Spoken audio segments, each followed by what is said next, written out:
இடைவிடாத அதிரடி போர் தாக்குதல்கள், தொடர்ந்து குறிவைக்கப்படுகிற எண்ணெய் கிணறுகள், முடங்கிய துபாய் ஏர்போர்ட், நெதன்யாகுவினுடைய புதிய வீடியோவும் உண்மை இல்லையா, அதுவும் ஏஐயில் செய்யப்பட்டது தானா, என்ன ஆனது நெதன்யாகுவுக்கு என அடுத்தடுத்த கட்டங்களை நோக்கி எட்டி இருக்கிறது மத்திய கிழக்கில் இருக்கக்கூடிய போர் பதற்றம். அமெரிக்க அதிபர் ட்ரம்ப் சொன்ன பிறகும் கூட நாங்கள் அனுப்ப முடியாத படைகளை என 2 நாடுகள் மறுத்திருக்கின்றன. நேட்டோவிலிருந்து அத்தனை பேருக்கும் எச்சரிக்கை கொடுத்திருக்கிறார் ட்ரம்ப். அம்பலப்படுகிறாரா ட்ரம்ப்? அமெரிக்கா உண்மையிலேயே உலகினுடைய ஆகப்பெரிய வல்லரசு இல்லையா? என்ன நடக்கிறது? விரிவாக அலசுகிறது இந்த செய்தி தொகுப்பு. துபாய் ஏர்போர்ட் உலகிலேயே ரொம்ப பிஸியான ஏர்போர்ட்டுகளில் ஒன்று அப்படின்னா நம்ம துபாயையும் எடுத்துக்கலாம். அந்த ஏர்போர்ட்டில் இன்றைக்கு பக்கத்தில் நடந்த தாக்குதலுக்கு பிறகு ஏர்போர்ட் மூடப்பட்டு இப்போ நிலைமையை கட்டுக்குள்ளே கொண்டு வர முடியலன்னு பல்வேறு சர்வதேச வழித்தடங்கள், விமானங்கள் திருப்பிவிடப்பட்ட சூழல் எல்லாம் வந்திருக்கிறது. எதிர்பாராத ஒரு தாக்குதலா இல்லை வெறும் சாம்பிளுக்கு அடித்து நாங்கள் ஏர்போர்ட்டையும் குறி வச்சு காலி பண்ண முடியும்னு காட்டியிருக்கிறாங்களா? என்ன நடந்தது? அதாவது ஐஆர்ஜிசியை பொறுத்தளவில், ஈரானை பொறுத்தளவில் அவங்க ரொம்ப தெளிவாக சொல்கிறாங்க, அமெரிக்க படை வீரர்கள் எங்கே போய் ஓடி ஒளிஞ்சாலும் நாங்கள் தாக்குதல் நடத்துவோம், நீங்கள் நாடை விட்டு வெளியேறுங்க, அரேபிய நாடுகள் அந்த தளங்களை மூடிருங்க அப்படிங்கிறத ஏற்கனவே எச்சரிக்கை கொடுத்தாங்க. அதனுடைய அடிப்படையில் தான் பாருங்கள், நீங்கள் ஹோட்டல்கள் மீதும் தாக்குதல் நடக்கு.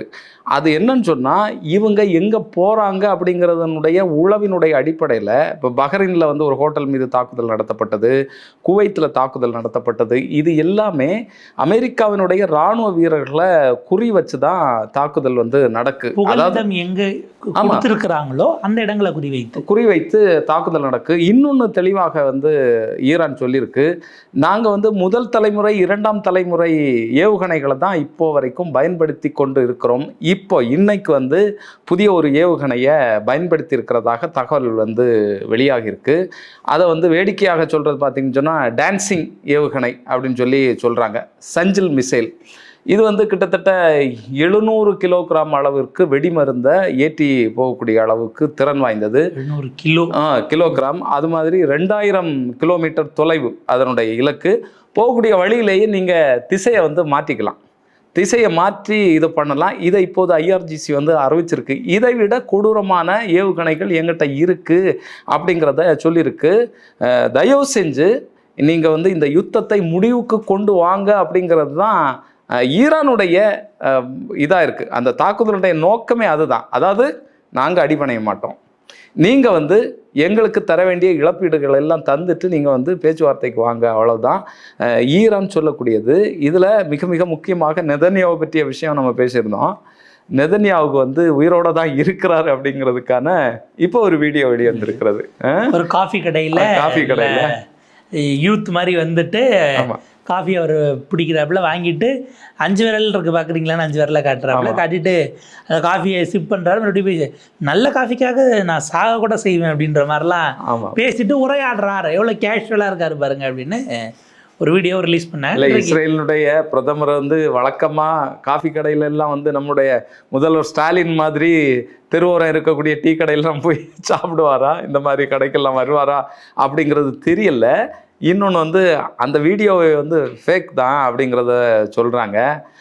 நெத்தி பெருசாக இருக்குது. அது மாதிரி நீங்கள் சொன்னது தான், 2 தடவை குடித்த பிறகும் அந்த காஃபியினுடைய மட்டம் அப்படியே தான் இருக்குது அப்படிங்கிறத பலரும் இப்போ பார்த்து சொல்லிட்டு இருக்கிறாங்க. அந்த காஃபியினுடைய அந்த தழும்புலே ஒரு மாதிரி இருக்குது அப்படிங்கிறாங்க. இதில் என்னென்னா, ஏஐக்கிட்டே போய் இது ஏஐ வீடியோவான்னு கேட்டிருக்கிறாங்க. கிராக் ஏஐங்கிறது இதோட சேர்ந்து வரும். நம்ம ட்விட்டரோட சேர்ந்து அதில் அகாமடேட் ஆகி வரக்கூடியதான் கிராக் ஏஐ. நம்ம ட்விட்டருடைய ஓனருக்கும் ட்ரம்ப்புக்குமே ஏற்கனவே வாக்கிய தகராறு போயிட்டு இருந்தது, நம்ம பார்த்தா எலன் மஸ்க்குக்கும். அதில் என்ன பண்ணுறாங்க, என்டிடிவியில் அதை ரிப்போர்ட்டும் பண்ணியிருக்காங்க. நெதன்யாகு காஃபி வீடியோவை இப்போ ஸ்க்ரூட்டினி, அது சரியா இல்லைன்னா ஏதுங்கிற விசாரணைக்குள்ள அது எடுக்கப்பட்டிருக்கு சமூக வலைதளங்கள்ல. கிராக் அதை டீப் ஃபேக்குன்னு ஏஐனுடைய அடுத்த கட்ட தொழில்நுட்பத்தை ஏற்படுத்தி அதே மாதிரியான முகாமைப்பில் துல்லியமாக செய்யக்கூடிய டீப் ஃபேக் வீடியோ அப்படிங்கிற வகையில் கிராக் சொன்னதை எடுத்து அதை வச்சு விவாதம் போயிட்டுருக்கு. இது அடுத்த கட்டமான ஏஐயா தான் நம்ம பார்க்க வேண்டியிருக்கும்னு அவங்க இது பண்ணுறாங்க. இதை போய் திரும்ப அவங்ககிட்ட கேட்குறாங்க. அந்த காஃபி ஷாப் வீடியோவில் அவர் சொல்கிறாரு நல்லா இருக்குது அப்படின்ட்டு, காஃபி கொடுத்தவருக்கு நல்லா இருக்குது நன்றி அப்படிங்கிறாரு. அதுக்கு பிறகு நீங்கள் எதுவும் கேட்கணுமா அப்படின்னு வீடியோகிராஃபர்கிட்ட கேட்கும்போது, நான் ஏதோ இறந்துட்டு தான் சொல்கிறாங்களாமே, நான் காஃபி கிடைக்காதான்னு நான் செத்துக்கிட்டு இருக்கேன் அந்த அளவுக்கு வேலைகளுக்கு நடுவில் ஒரு காஃபிக்காக சாகக்கூடிய அளவில் நான் வேலை பார்த்துக்கிட்டு இருக்கேன் அப்படின்னுட்டு. உனக்கு ஒரு விஷயம் தெரியுமா, நான் வந்து ஐ எம் கிரேசி இந்த இடத்துல வந்து பார்த்தீங்கன்னா, என்னுடைய மக்களுக்காக நான் எப்போதும் யோசிச்சுக்கிட்டே ஓடிக்கிட்டு இருக்கிறவன். அவங்க வந்து பார்த்திங்கன்னா ரொம்ப சிறப்பாக இது பண்ணிகிட்டு இருக்கிறாங்க. என்னைக்கு விரல என்னன்னா எண்ணிக்குவாங்க அப்படின்ற மாதிரி காட்டிட்டு, பார்த்துட்டு இல்லையா 5 விரலில் இருக்கா அப்படின்ட்டு காட்டிட்டு அதாவது ஓடிக்கிட்டு இருக்கிறது. இதுதான் இப்போ முக்கியமான விஷயமா இருக்குது. லாஸ்ட்டில் வந்து பார்த்திங்க அப்படின்னா உயிரோட தான் இருக்கேன் அப்படின்ட்டு அவர் சிரிச்சுட்டே சொல்கிற மாதிரி ஆனதாக போகுது. இப்போ என்ன சொல்லுது, இது வந்து ஏஐ ஜென்ரேட்டட். ஏன்னா காஃபி ஷாப்பில் ஈரான், லெபனான் இந்த ஆப்ரேஷன்ஸ் குறித்தெல்லாம் ஒரு நாள் அவர் இது வரைக்கும் பேசினதில்லை. இதுக்கு முன்னாடி இது வரைக்கும் அவர் செஞ்சதே இல்லை. ஒன்று. ரெண்டாவது, ஒரிஜினலி இது வந்து பார்த்திங்கன்னா ஏஐனுடைய அடுத்த கட்டமாக அட்வான்ஸ்டு இதாக இருக்கும் அப்படின்னு சேட் பாட்டு கிளைம் பண்ணுது. இதை எடுத்து சோஷியல் மீடியாவில் எல்லாம் போடுறாங்க. பாக்கெட்டு மேஜிக்கல் பாக்கெட்டாக இருக்குது. காஃபி வந்து புவியீர்ப்பு விசைக்கு தகுந்த மாதிரியே போகாமல் தழும்பிக்கிட்டே இருக்குது. கையில் பிடிச்சிக்கிட்டே இருக்கும்போது அது எப்படி தழும்பிக்கிட்டே இருக்கும்? நீங்கள் ஒரு இடத்துல ஏதாவது அசைவு ஏற்பட்டால் காஃபி தழும்புனா பரவாயில்ல, தழும்பிக்கிட்டே இருக்குன்னா கையில் பிடிக்கும்போது கிராவிட்டியில் அது செட்டில் ஆகணும்ல அப்படிங்கிற விஷயத்தெல்லாம் போட்டு வந்துக்கிட்டு இருக்கிறாங்க. அவருடைய பாக்கெட்டு அது தொடர்பானது. அவர் வந்து பார்த்திங்க அப்படின்னா காஃபி குடித்த பிறகு அவருடைய முக அமைப்பே மாறுது. காஃபி இது பண்ணும்போது காஃபி எவ்வளோ சுவையாக இருந்திருக்கும், அதனால வந்து அந்த முக அமைப்புகள் அப்படி மாறக்கூடிய வாய்ப்பு இருக்கு. ரவுண்டாக இருந்து அதுக்கு பிறகு ஓவல் ஷேப்புக்குமா நம்ம காஃபி குடிச்சா இந்த செகண்ட்ல இந்த ஃப்ரேமில் பாருங்க அப்படின்ற மாதிரிலாம் போட்டு 100% போட்டிருக்கு அப்படின்லாம் எல்லாம் போட்டுக்கிட்டு இருக்கிறாங்க. கன்வின்சிங்காக இல்லைன்னும் போது இஸ்ரேல்கிட்ட கொண்டு போய், சார் இந்த மாதிரி மறுபடியும் நம்ம சாரோட வீடியோ ஃபேக்குங்கிறாங்களே, உண்மைதானா, என்ன நடந்தது அப்படின்னு திருப்பி அதை கொண்டு போய் எடிட் பண்ணுங்க சார். அதை கொண்டு போய் இஸ்ரேல்கிட்ட கேட்கவும், ஃபேக்குன்னு சொல்கிறது தான் ஃபேக்கு, இது உண்மையானது அப்படிங்கிறதாக அது போயிருக்கிறது. அந்த ஜெருசலேம் கஃபே, இந்த சத்தாஃப் அப்படிங்கிற இடத்துல அவர் இருக்கக்கூடியவங்க அவங்க என்ன பண்ணுறாங்க, அந்த வீடியோவை அவங்களும் போட்டு எங்கள் கடையில் தான் அவர் வந்து காஃபி குடிச்சாரு. இதில் வேற விளம்பரம் தேடுங்க. அவர் கடை இப்போ இருக்கான்னு பார்க்கணும். இந்த தாக்குதலில் அந்த கடை உடஞ்சி போச்சா இல்லைன்னா இருக்கான்றத வந்து அதுக்கு பின்னாடி ஒரு தம்பி மாஸ்கை போட்டுக்கிட்டு, பேக்ரவுண்டில் அந்த எஃபெக்ட் வேணும் இல்லை, ஒரு தம்பி மாஸ்கை போட்டுட்டு அவரும் அங்கே எதுவும் டீ வாங்க வந்தாரா இல்லை என்ன எதுவும் இல்லை செட் இதில் பின்னாடி செட் ப்ராப்பர்ட்டிம்பாங்க அந்த மாதிரி எதுவும் தம்பி நிற்க வச்சுருக்காங்களான்னு தெரியல. அந்த கடையும் ஒரு பக்கம் போயிருக்கு. பிரதமரே இங்கே வந்து இது பண்ணிக்கிட்டாரு. நாட்டில் எது சிறந்த பேக்கரின்னு நீங்கள் தெரிஞ்சிக்கின்னா அதில் விளம்பரம் பண்ணி அதுலேயும் மார்க்கெட்டிங் வேலைகளை பார்த்துருக்காங்கிறதாக தான் ஓடிக்கிட்டு இருக்கு. இப்போ ஆக்சுவலாக இதில் நடந்தது நம்ம துபாய் ஏர்போர்ட் இன்சிடென்ட்டே கூட, இது துபாய்க்கு விடவும் யுஎஸ்ஐ விடவும் உலக நாடுகளுக்கான ஒரு செய்தி. எங்ககிட்ட இந்த வாய்ப்பு இருக்குது அப்படிங்கிறது. ஏன்னா இந்த நெதன்யாகு தனியாக போட்டிருக்கலாம். இந்த வீடியோ நைட்டு போட்ட பிறகு அவ்வளோ பார்வைகள் போச்சு வந்துச்சு. இந்த விவாதம் ஒரு பக்கம்னாலும் நெதன்யாகு இப்போ எங்களுக்கு டார்கெட்டே இல்லை. இப்போ ட்ரம்ப் கூப்பிட்றாரு, யாரும் கிளம்பி வந்துடாதீங்க, நீங்கள் கிளம்பி வரணும்னா வழக்கமாக உங்கள் ஆட்கள் இங்கே வந்துட்டு போகிறதுக்கான வழியாகிய ஏர்வேஸ் ஏற்கனவே ஹார்மஸை மூடி கடல் பரப்பை நாங்கள் எங்கள் கட்டுப்பாட்டில் எடுத்துட்டோம். வான்வெளியையும் நாங்கள் எடுப்போம். வான்வெளிங்கிறது இந்த இடத்துல வான்வெளின்னா யாரும் வர்றதுக்கு எந்த பர்மிஷன் கேட்க வேண்டாம், நான் அடிப்பங்கிற பயம் இருந்தாலும் நீ வராமல் போயிடுவல்ல அந்த ஏர் ரூட். ஏன்னா அவங்க டார்கெட் பண்ணது பக்கத்தில் எதுவும் எண்ணெய், முதல்ல என்ன நியூஸ் வந்ததுன்னா அங்கே இருக்கக்கூடிய எண்ணெய் கிணறுகள், குடோன்கள், அதில் ஏதோ ஒரு ரிஃபைனரி சுத்திகரிப்பு ஆலை அடிக்கப்பட்டதாக செய்தி வந்தது. ஆனால் அதற்கு பிறகு தான் அது ஊர்ஜிதப்படுத்தும் போது இந்த ஏர்போர்ட்டில் விமானங்களுக்கு நிரப்புவதற்கு வைக்கப்பட்ட ஃபியூல் டேங்க் இருக்கு இல்லையா, அதில் அடித்து தான் ஃபயர் ஆகிருக்குன்னுட்டு ஏறத்தாழ சில மணி நேரங்கள், ஒரு 5 மணி நேரம் வரைக்கும் போய் அதுக்கு பிறகு ஒரு மாதிரி கட்டுக்குள்ளே கொண்டு வந்தாங்க. ஆனால் இது எரிஞ்சிக்கிட்டே இருக்கும்போது நீங்கள் எதையும் இறங்க விட முடியாது. அந்த பகுதியில் இருக்கக்கூடிய ஸ்மோக்கு மேலே அவ்வளோ நேரம் விமானங்கள் சுற்றிக்கிட்டே இருந்தது. இதுக்கான இது கண்ட்ரோல் கிடைக்கலன்னுட்டு வேறு இடங்களுக்கு வழிமாற்றி விடப்பட்டது. இந்தியாவிலேருந்து போன விமானங்கள் திருப்பி அனுப்பப்பட்டது. திருவனந்தபுரத்துலேருந்து போன விமானம் திருப்பி அனுப்பப்பட்டு இன்றைக்கான ஃப்ளைட்ஸ் எதுவுங்கிறது கிளம்பாதுங்கிறதையும் கேன்சல் பண்ணியாச்சு. இது துபாய்க்கு ஒரு எச்சரிக்கையாக நம்ம பார்க்க வேண்டியிருக்கிறது. மற்றவர்கள் யாராச்சும் இங்கே அவங்க கூப்பிட்டாங்க இவங்க கூப்பிட்டாங்க அவங்க பார்த்துப்பாங்க அப்படின்லாம் கிளம்பி வந்தீங்கன்னா நீங்கள் வந்து இங்கே ரீச் ஆகிற வரைக்குமே வான்வெளியில் நடந்தாலும் நாங்கள் பொறுப்பு இல்லை, வந்து இறங்கின பிறகும் சேஃபாக இருக்குமானா ஏர்போர்ட்டுக்குள்ளேயே நாங்கள் குறி வைக்க முடியும். ஏன்னா நீங்கள் ஓடுபாதைக்கு அதுக்கும் என்ன பெரிய டிஸ்டன்ஸ் இருந்துற போது அவ்வளோ தூரம் தாக்கினவங்களுக்கு கொஞ்சம் தள்ளி இறங்கும்போது லான்ச்சாக நீங்கள் இறங்கும்போதே அடிச்சோம்னாங்கிற மாதிரி இல்லான ஒரு எச்சரிக்கையாக நம்ம அதை பார்க்க வேண்டியிருக்கு. ட்ரம்ப்பு தான் இப்போ குதிச்சிக்கிட்டு இருக்காப்புல. அவர் என்னென்னா இந்த 6 விரல் வீடியோ பிறகு ரொம்ப டென்ஷன் ஆகிட்டாப்புல. இப்போ என்னென்னா ஒரே ஏஐ வீடியோவாக வச்சு எங்களுடைய வெற்றியை சீர்குலைக்க பார்க்குறாங்க அப்படின்ட்டு. எது ஏஐ வீடியோனா ஈரான் தாக்குதல் நடத்தியதாக வெளியிடப்படுகிற காட்சி எல்லாம் இந்த டீப் ஃபேக் வீடியோ. அந்த ஏஐ வீடியோவை போட்டு தான் நாங்கள் அடிச்சிட்டோம், நாங்கள் ஜெயிச்சிட்டோம் அப்படின்னு ஈரான் ஏமாத்திக்கிட்டு இருக்கு. ஊடகங்களும் எப்படி நீங்கள் அவன் சொல்கிறதெல்லாம் வெளியிட்டு இருக்கீங்க? அமெரிக்கா ஊடகங்கள் இதில் முன்னணியில் இருக்குது. இந்த செய்திகளை இப்போ அதாவது ஓரளவுக்கு முட்டு கொடுத்துட்டு இருந்தாங்க ட்ரம்புக்கு, இப்போ தாங்க முடியல. என்னன்னா அந்த அளவுக்கு ஈரான் வந்து அடிச்சிட்டு இருக்கான். உலக அளவில் இவன் செய்தி போடலாம், வேற நிறுவனங்கள் செய்தி போடுறான். அப்போ நம்முடைய நிலையை வந்து கேள்விக்குறியாகும். உங்களுடைய நம்பகத்தன்மைங்கிறத தாண்டி வியாபாரம் பாதிக்கப்படுதுங்கிற இடத்துக்கு தான் அவங்க வராங்க. நம்ம ஒரு காரணம் தேடி இந்த நியூஸை படிக்கிறான், உண்மையை என்னதான் இப்படி அதில் அப்படி போட்டிருக்கு, இல்லை இப்படி போட்டிருக்கான்னு நம்மளை மக்கள் புறக்கணிச்சிட்டாங்கன்னா வியாபாரம் நடக்காதுங்கிற இடம் இருக்கு இல்லையா? இதுக்கான இடத்துல தான் அமெரிக்க ஊடகங்கள் அதை அடுக்கிறாங்க. அடுத்த கட்டமாக இது தொடர்பான விவாதங்கள் அங்கே வந்துச்சு அப்படின்னா ட்ரம்ப் அங்கே காங்கிரஸ்க்கு பதில் சொல்லி ஆனுங்கிற அந்த சூழல் ஓடிட்டு இருக்கு. இதில் பார்த்தீங்கன்னா அவர் உதவி கேட்டு போர்ப்படைகளை அனுப்புங்கள்னு சொல்லி 48 மணி நேரம் ஆச்சு. இப்போ வரைக்கும் ஒன்றும் பெரிய அளவுக்கெல்லாம் ட்ரம்ப்புக்கு சப்போர்ட் வரலைங்கிறதே அவருடைய ஆதரவாளர்களை அப்படி ரொம்ப நிலைக்குள்ளேயே வச்சுருக்குன்னு தான் பார்க்கணும். அவர் சொல்கிறாரு, ஜப்பான், ஆஸ்திரேலியா ஆகிய 2 நாடுகள் நாங்கள் உதவிக்கு எந்த கப்பலையும் அனுப்புவதாக விட முடியாதுன்னு திட்டவட்டமாக மறுத்திருக்கிறார்கள் அப்படிங்கிறதான் பார்க்கணும். எங்களுக்கு அந்த ஐடியா இல்லை, மிடில் ஈஸ்ட்டுக்கு நாங்கள் அனுப்பி ஹோர்மஸை கைப்பற்றி இதெல்லாம் எதுக்கு பண்ணணும் அப்படிங்கிறது தான் அவங்க கேள்வியாகவே எழுப்புகிறாங்க. அவர் சொல்லும்போது சொன்னது, I am demanding that these countries come in and protect their own territory because it is their territory. Air Force 1 on the way to Florida to Washington. அவர் ஃப்ளைட்டில் போகும்போது இதெல்லாம் சொல்லிக்கிட்டு இருக்காரு. அவங்களுக்கு என்ன வேணும் அப்படின்னா அவங்க தான் வரணும், ஏன்னா நீங்களும் பாதிக்கப்படுறீங்க இல்லையா? அப்போ என்னென்னா அவர் எங்கே நகர்றாரு பாருங்களேன், ஈரான் ஹார்மஸை கைப்பற்றியதன் காரணமாக யார் யாருக்கெல்லாம் என்ன வராமல் இருக்கோ எல்லாம் சேர்ந்து வந்து சண்டைக்கு கூட துணைக்கு ஆள் சேர்க்குற வேலையை தான் அவர் செஞ்சுக்கிட்டு இருக்கிறார். இதில் பாருங்க, நம்ம இந்த ஏஐ வீடியோ டச் பண்ணதுனால அது ஏஐ இல்லைன்னு இஸ்ரேலினுடைய அம்பாசிடர் இங்கே இருக்கார் இல்லையா, தூதர், அவர் இங்கே டெல்லியில் பேட்டி கொடுத்துக்கிட்டு இருக்காப்புல. ஏன் அவர்கிட்ட அந்த பேட்டியை வேற எடுத்து ஃபாதர்லேண்டு ஜி அப்படி தான் சொல்லியிருக்காப்புல. அவருடைய பேட்டியை வேற ஒளிபரப்புறாங்க. அவர் சொல்கிறாரு, நெதன்யாகு உயிரோடு தான் இருக்கிறார். நான் அவரை தனிப்பட்ட முறையிலே பார்த்தேன்.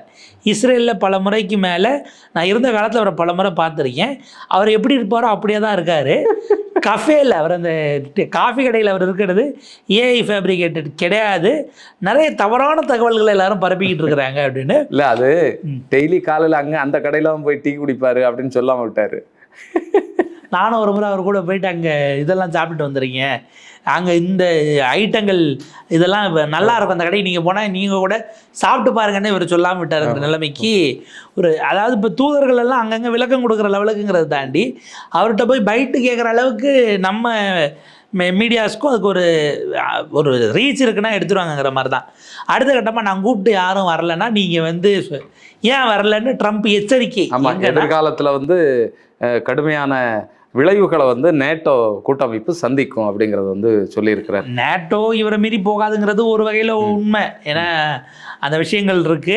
இல்லை, ஏற்கனவே கிரீன்லாந்தை நாங்கள் கைப்பற்றிவிடுவோம் சொல்லும் போதே அங்கே ஒரு பிளவு வந்தது. நேட்டோ என்ன ஆகும் அப்படிங்கிற கேள்வி வந்தது. ஐரோப்பிய நாடுகள் அமெரிக்காவை கூட வர்த்தகம் பண்ணாமல் சீனாவை கூட வர்த்தகம் பண்ண கிளம்பியாச்சு. அவள் ஏற்கனவே ஒரு அசைஞ்சாச்சு. இப்போ ஐரோப்பாவில் அந்த பக்கம் ஐரோப்பியன் யூனியன் ஒரு பக்கம் அதிருப்தியில் இருக்கு. ரஷ்யா கொடுத்த தடை நீக்கிட்டீங்கன்னா அவன் வியாபாரம் எல்லாம் பண்ணுவான். அதாவது தடை போடும்போது எங்களோடலாம் நம்ம போட போறோம், நீ எல்லாம் இது பண்ணணும் சரியான்னு கேட்டுட்டு நீக்கும்போது ஒரு வார்த்தை சொல்லியிருக்கணும். இல்லை, கூப்பிடுறது தானே முறைங்கிற லெவலுக்கு ஐரோப்பியன் யூனியன் நாங்கள் கொந்தளிச்சிட்டு இருக்காங்க. அவர் சொல்றாரு, நேட்டோவையே மொத்தமாக நீங்கள் எதிர்பாராத அளவுக்கான வேலைகளை செஞ்சுருவீங்க, ஏன் நீங்கள் படை அனுப்பலை அப்படின்னு அவர் கேட்டிருக்காப்புல. அவர் சொல்லக்கூடியது ஃபினான்ஷியல் டைம்ஸ்க்கு அவர் பேட்டியே கொடுக்குறாப்புல. அது அந்த இதில் அவருக்கான அதிபருக்கான விமானத்தில் போகும்போதே பறந்துக்கிட்டே பேட்டி கொடுக்கக்கூடியது. யூஎஸ் பார்த்திங்கன்னா ரஷ்யாவுக்கானதில் நாங்கள் உக்ரைனுக்கு உதவி பண்ணியிருக்கிறோம். அதே மாதிரி அதாவது அங்கே உங்கள் பகுதியில் நடக்கிற சண்டைக்கு நான் துணைக்கு வந்தேன்ல, நீங்கள் யூரோப்பில் இருக்கிறவங்கெல்லாம் ஹார்மஸை மீட்கிறது எனக்கு கூட வரணும் இல்லை. அதாவது இந்த நம்ம ஊர் பகுதிகளெல்லாம் செஞ்ச முறையை திருப்பி செய்கிறதும்பாங்கல்ல, திருமணங்களில் நல்லது கெட்டதுக்கு முறை வைக்கிறீங்க அப்படின்னா எவ்வளோ வைக்கிறாங்களோ அதே பணத்தை அதை விட கூட நீங்கள் அந்த வீட்டு விசேஷத்தை வைக்கணுங்கிற மாதிரி எந்த ரெஸ்பான்ஸும் வரலன்னா நீங்கள் எனக்கு பதிலே சொல்லாமல் இருந்தீங்கன்னா இல்லைன்னு சொன்னதாக தான் நான் எடுத்துப்பேன். மௌனம் எனக்கு அவமானப்படுத்துறதா இருக்கும். அதனால எனக்கு எதிராக நேட்டோவினுடைய எதிர்காலமே மிகப்பெரிய அளவுக்கான மோசமான சூழலை அடைவதற்கு அதுவே வழியாக போயிடும் அப்படின்னு அவர் குறிப்பிட்றாரு. காலங்காலமாக நீங்கள் வந்து பார்த்தீங்கன்னா எங்ககிட்ட ஃப்ரீ லோடிங்லாம் வாங்கி கொடுத்தீங்கல்ல, எங்கள் பொருட்களை வரி இல்லாமல் கொடுத்தது போனது வர்த்தக ஒப்பந்தம் அது இதுன்னு ஏறத்தாழ உங்களுக்கு நாங்கள் அவ்வளோ தூரம் செஞ்சுருக்கோம் இல்லை, என் கூட வரமாட்டீங்களா அப்படிங்கிறது தான் எங்கள் நாட்டில் இருந்து. அவருக்கு நிலைமை பாருங்க, இப்போ உலகத்தினுடைய பெரிய அதிபரே நான் சொல்கிற மாதிரி நீங்கள் எல்லாம் கேட்கணும் அப்படிங்கிற நிலைமை இப்போ மாறி தலைகீழாக எல்லா விஷயமும் நடந்துட்டுருக்கு. இதில் இன்னொரு தந்திரத்தை வந்து அமெரிக்காவும் இஸ்ரேலும் வந்து கையாண்டு கொண்டிருக்கிறதாக ஐஆர்ஜிசியை வந்து குற்றம் சாட்டியிருக்கு. என்னன்னு சொன்னால், ஒரு ஷேடோ அட்டாக்கை இவங்க வந்து நிகழ்த்துறாங்க. குவைத்து, கத்தாரு, சவுதி அரேபியா, துருக்கி இந்த நாடுகள் மீது எப்படி வந்து ஈரான் வந்து ஏவுகணையை ஏவுகிறதோ அது மாதிரியான வடிவமைப்பில் ஈரானுடைய ஏவுகணை தான் அப்படின்னு நம்பக்கூடிய வகையில் இவர்களுடைய சாகிர் 136 அப்படிங்கிற ஏவுகணை மாடல்களில் இவங்க ஏவுகணைகளை ஏவிட்டுருக்கிறாங்க அப்படிங்கிற குற்றச்சாட்டை வந்து ஐஆர்ஜிசி வச்சுருக்கு. அதை நீங்கள் கவனிக்கணும். இன்னொன்று பார்த்தீங்கன்னு சொன்னால், இந்த 2011 வந்து இரட்டை கோபுர தாக்குதல் இருக்குல்ல அமெரிக்காவில், இது மாதிரியாக ஒரு தாக்குதலை வந்து அமெரிக்காவில் நடத்துறதுக்கான ரகசிய ஆலோசனை நடப்பதாக அப்பாஸ் அராக்சி வந்து பேசியிருக்கிறாரு, ஈரானில் வந்து பேசியிருக்கிறாரு. அப்படி ஒரு தாக்குதலை நடத்திட்டு அதை ஈரானுடைய பழியில் போடுறதுக்கான முயற்சிகள் நடக்கிறதாக நேற்று வந்து செய்தி வந்து வெளியாக இருக்கிறது. இதையும் ரொம்ப அச்சத்தோடு பார்க்க வேண்டியிருக்கு. என்னன்னா, தோற்று போயிட்டுருக்கிறார் அமெரிக்கா, தோற்று போய் கொண்டிருக்கிறது, இஸ்ரேல் தோற்று போய் கொண்டிருக்கிறது. அப்போ எந்த எல்லைக்கும் போய் நம்ம வந்து இவர்களை வந்து என்ன தாக்குதல் நடத்த முடியும், இல்லைன்னா தந்திரோபாயமாக வேற ஏதாவது விஷயங்களை செய்ய முடியுமா, அந்த கட்டத்துக்கு நகர்ந்து கொண்டிருக்கிறது தான் நம்ம வந்து பார்க்க வேண்டியதாக இருக்குது. இதில் பார்த்தீங்கன்னா, ஈரானுக்கு நேரடியாக இல்லாவிட்டாலும் டெக்னாலஜிக்கலி தொழில்நுட்ப ரீதியிலான சில உதவிகள், சில விஷயங்கள், அவங்களுக்கான பகிர்வுகளின் மூலமாக சைனாவும் ரஷ்யாவும் இருக்காங்கிறது எல்லாருக்கும் தெரியும். இப்போ என்னன்னா, ஸ்ட்ரெயிட் ஆஃப் ஹார்மஸை மீட்கிறதுக்கு சைனா என் கூட படை அனுப்புன்னு வேற அங்கே ஒரு இதை வேற போட்டிருக்கிறாப்புல. ஜி ஜின்பிங்கோட ஆக்சுவலாக இப்போ ஒரு சம்மிட் வந்து பீஜிங்கில் நடக்கணும். அதில் ட்ரம்ப் வந்து அங்கே சில உரையாடல்கள் போகிறதாக இருந்தது. இப்போ ட்ரம்ப்பே என்ன சொல்கிறாரு, அதை தள்ளி வைக்க வாய்ப்பு இருக்குது. ஏன்னா நான் உதவி கேட்டுட்டேன், அவருக்கு யோசிக்க டைம் வேணும் இல்லை, யோசிச்சுட்டு அவர் ஓகே சொன்னார்னா அதுக்கு பிறகு மீட்டுட்டு அப்புறம் அந்த மீட்டிங்க்கு போகிற மாதிரி இருக்கும். இல்லை, இந்த மீட்டிங் வர இல்லைன்னா யாருக்கு இப்போ இழப்போ? இப்போ இருக்கக்கூடிய கால சூழ்நிலையில், பொருளாதார நெருக்கடியில் அது அமெரிக்காவுக்கு தான் வீழ்ச்சியாக போகும். இன்னைக்கு சைனாவுக்கு பிரச்சனை இல்லை. சைனாவுக்கு போக வேண்டிய எண்ணெய்கள் பார்த்தீங்கன்னு சொன்னால், ஈரான்லேருந்து போய்கொண்டே இருக்கிறது. 90% எண்ணெய் இவங்க தான் கொடுத்துட்ருக்குறாங்க. அதில் எந்த விதமான பாதிப்பும் இல்லை. அதனால அவன் வந்து ஸ்ட்ராங்காக இருக்கான். நீ வந்து செய்கிறத செய்ய. ரஷ்யாட்ட கூடுதலாக வாங்கிக்கலாம். இதில் சிக்கல் ஆனாலும் ரிடல் ஆனாலும் நீங்கள் இப்போ கார்கிளைண்ட் அடிச்சதுனால கொஞ்சம் முன்ன பின்ன ஆனாலும் ரஷ்யா கிட்ட வாங்காதன்னா நீங்கள் இந்த சைனா வேண்ட மிரட்டிட வாங்க முடியும். இல்லை உங்கள் வேலை நான் இத்தனை % வரி போட்டுறேன் டீலிங்கில் நீங்கள் உள்ளே போடுறது, இல்லை 30 நாள் திறந்து விடுறேன் வாங்கிக்கோங்கிறதெல்லாம் அங்கே பிரச்சனை இல்லை. ரஷ்யாவுக்கும் சைனாவுக்குமான உறவு அது தனியாக இருக்குது. இது போக இந்த பக்கம் சவுத் கொரியா அவங்க நீங்கள் சேர்ந்து 2 பேரும் ஜாயிண்ட்டாக வேறு நடத்துறீங்களான்னு அவங்க கடலுக்கு ஏவுகணை விட்டு விளையாடி வேடிக்கை பார்த்துட்டு இருக்கிறாங்க. நார்த் வடகொரியாங்கிறதையும் பார்க்க முடியுது. சவுத் கொரியாவும் யூஎஸும் சேர்ந்து நீங்கள் இணைந்து கூட்டு பயிற்சியாக நான் பார்க்குறேன் பாருன்னு, ஏன் பயிற்சியை பாருங்க நாங்கள் விட்டதுங்கிறது. அங்கே ஜப்பான் பகுதிகளில் ஒரு பெரிய நெருக்கடி வருவதற்கான சூழலும் போது அப்போ பல முனையில் வெவ்வேறு இடத்துல வெவ்வேறு இதுக்கு அடிச்சுக்கிட்டா அமெரிக்கா எந்த பக்கம் போகுங்கிற ஒரு நெருக்கடியை உருவாக்குகிற திட்டமும் அதில் இருக்கா அப்படிங்கிற கேள்வியும் இருக்குது. இதில் என்னென்னா, இந்த துபாய் ஃப்ளைட் அப்படிங்கிறது இன்றைக்கு அது ஒரு நாள் விஷயமாக நம்ம பார்த்துடக்கூடாது. அடுத்தடுத்து இதில் இன்னும் சிக்கல்கள் இருக்குன்னு தான் பார்க்க வேண்டியிருக்கு. அதாவது எங்களால் இது வரைக்கும் அடித்தாங்க, இது கொஞ்சம் தள்ளி அடித்தா என்ன ஆகுன்னு யோசிச்சு பாருங்கன்னு. இப்போ துபாயில் கை வைக்கிறதுங்கிறது, துபாய் இன்றைக்கு மிகப்பெரிய சர்வதேச நகரங்களாகவும் முதலீடுகள் போய் குவியக்கூடிய இடமாகவும் இருக்குது. நீங்கள் சாமானிய மக்கள் அவங்களுடைய பிரச்சனை சிக்கல் அதை ஒரு பக்கம் வச்சுட்டு, அது அவங்களுடைய நிலைமை அப்படிங்கிறது நீங்கள் அன்றாடம் கண்ணு முடிக்கிறதுங்கிறதே சிக்கலுக்குரியதாக மாறி இருக்குங்கிறது ஒரு பக்கம். இன்னொன்று, பெருமுதலாளிகள் அவங்களுடைய நிறுவனங்கள் தொழில் முதலீடுகள்லாம் இருக்கும்போது போகிற நிறுத்தத்திற்கு சாமானியர்கள் இவ்வளோ பேர் பாதிக்கப்பட்டாலும் நிப்பாட்டாதது பெருமுதலாளிகளை கை வச்சா அவங்க அதை ஒரு இதாக கொடுத்து நகர்த்துவாங்க. ஒரு வகையில் யோசிச்சோம்னா ஆயுத வியாபாரிகள் இழுத்து கொண்டு போகிறதாகவும் இது நிற்காம போனால் சந்தோஷம் அவங்க பார்க்கறதுங்கிறத தாண்டி இப்படி பெரும் முதலாளிகளுடைய மேலே போடக்கூடிய ப்ரெஷரின் மூலமாக ஒரு பேச்சுவார்த்தையை நோக்கி இதை நகர்த்த முடியுமா அப்படிங்கிற கேள்வியும் எழுந்திருக்கிறது. நெதன்யாகு காஃபி வீடியோவுக்கு பதிலாக வந்து வெளிப்படையாக ஒரு ப்ரெஸ் மீட்டே கொடுத்தாரு அப்படின்னா, ஐ மீன் அதிகாரப்பூர்வ தொலைக்காட்சி நேரடியாவே ஆமாமா சேனல்களை கூப்பிட்டு 2 சேனல்களை கூப்பிட்டு பேசிட்டா டக்குன்னு போய் ட்ரம்ப்பை சந்திச்சு அவர் கூட சேர்ந்து ஒரு ப்ரெஸ் மீட், அதனால என்ன அப்படின்ற மாதிரி அப்படியான விஷயங்களை கூட கிளியர் பண்ணிக்கலாம். ஏன்னா சந்தேகம் வந்துட்ட பிறகு ஏன் அதை வளர விடுவானேங்கிற கேள்விகள் தான் இருக்கு. நம்ம பேசுறது நெதன்யாவுக்கு தெரியுமா அப்படிங்கிறது தெரியல. அவருக்கு ஏதாச்சும் அவங்க மொழியில் இதை மொழிபெயர்த்து வேற நெதன்யாவு ஒன்று உயிரோட இருக்கணும், அவர்கிட்ட இந்த செய்தியை கொண்டு சேர்க்கணும். இல்லைன்னா நெதன்யா உயிரோட இல்லைன்னா செய்தி எப்படி போய் சேரணும்? அவர் இருக்கிற நிலைமையில் உட்காந்து யூடியூப்ல வீடியோ பார்த்து தமிழ் குரலை தேடி பார்க்குற நிலைமையில் இருக்காரா நமக்கு தெரியல. 1008 வேலைகள் இருக்கும். ஆனால் நம்பகத்தன்மை என்பது மிக முக்கியமானது. எல்லாவற்றை விடவும் இதற்கு ஒரு முடிவை கட்ட வேண்டும்ங்கிறத தாண்டி தனிமனித ஈகோவுக்காக பொதுமக்களுடைய இவ்வளோ பெரிய விஷயத்த உலக நாடுகளுக்கே இன்னைக்கு இவ்வளோ பெரிய தீங்கை விளைவிக்கிறது சரியில்லை அப்படிங்கிறது தான் பார்வையாக இருக்கு.